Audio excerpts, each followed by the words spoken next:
நாம வளர்க்குற கோழியை பிடிக்க வந்த நாயை மறைச்சி சுத்தி வளைச்சிருக்கிற எல்லா வழியையும் மூடி அதுக்கு அடிக்க தேவையில்ல. ஆனால் பயமுடுத்துறதுக்கு பொருளொன்று எடுத்தா அது பயத்தில் அங்கேயும் மிஞ்சி ஊழலுக்கு ஓடி தெரியும் தானே. அதை பார்த்துருக்கீங்களா? அதைத்தான் இப்போ இந்த முழு சர்வதேசமும் பார்த்துக்கிட்டு இருக்கு. அதை நான் யாருன்னு சொல்ல மாட்டேன், உங்களுக்கு விளங்கிட்டேன். சரி, விளங்கிருக்கும் நம்புறேன். அப்படி விளங்கினா கட்டாயமாக அதை கமெண்ட் பாக்ஸில் சொல்லிட்டு போங்களா. இப்போ இந்த கோழி கதையை விட்டு போட்டு இன்னும் ஒரு கதைக்குள்ள போவோம். அமெரிக்காட ஜனாதிபதி டொனால்ட் ட்ரம்ப் சோசியல் மீடியாவில் ஒரு போஸ்ட் போட்டிருக்காரு. அது எப்பண்டா ஏப்ரல் 1 அதுல என்ன சொல்லியிருக்குண்டா, ஈரானுக்கு புதுசா வந்து அதி உச்ச தலைவர் இந்த போரை நிறுத்துங்கண்டு டொனால்ட் ட்ரம்ப் கிட்ட கேட்டதாம். அதுக்கு இவர் சொன்னதாம், நீங்க இந்த ஹோர்முஸ் கடல் வழிப்பாதையை திறக்கலன்னா நாங்க அடிச்சுக்கிட்டே இருப்போம்.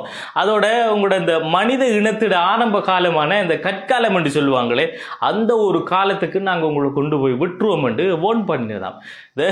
கேட்கிறவன் கீழையனா இருந்தா கிணத்துக்குள்ள திமிங்கலம் இருக்குன்னு சொல்லலாமா. அது மட்டும் இல்ல, இது உண்மைதான் கேட்கறதுக்கு ஈரான் உயர்மட்ட அதிகாரிகளுக்கு மீடியா தரப்புல இருந்து ஒரு கோல் எடுத்து கேட்டிருக்காங்க. இப்படி ட்ரம்ப் சொல்லிட்டு திட்டாரு, அது உண்மைதானாண்டு.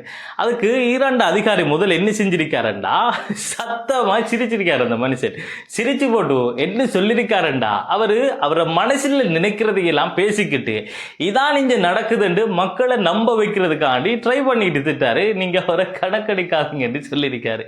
இதை நான் சொல்லல, உண்மையாவே நடந்த ஒரு விஷயம். அதுக்கு நான் மேலே இப்ப பிளே பண்ண போற வீடியோ ஒரு சாட்சியா.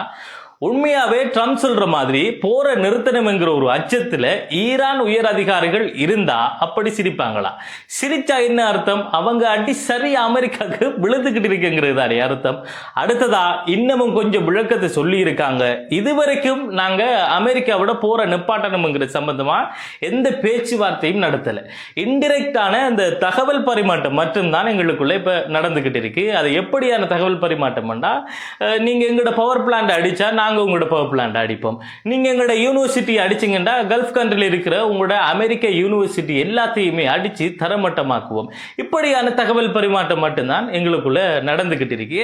போற நிப்பாட்ட நாங்க கேட்கையும் இல்லை, நிப்பாட்ட போறதும் இல்லை. அமெரிக்கா அரபு நாடுகள்ல இருந்து வெளியேறும் வரைக்கும் நாங்க அடிச்சுக்கிட்டே இருப்போம் தெளிவா சொல்லியிருக்காங்க.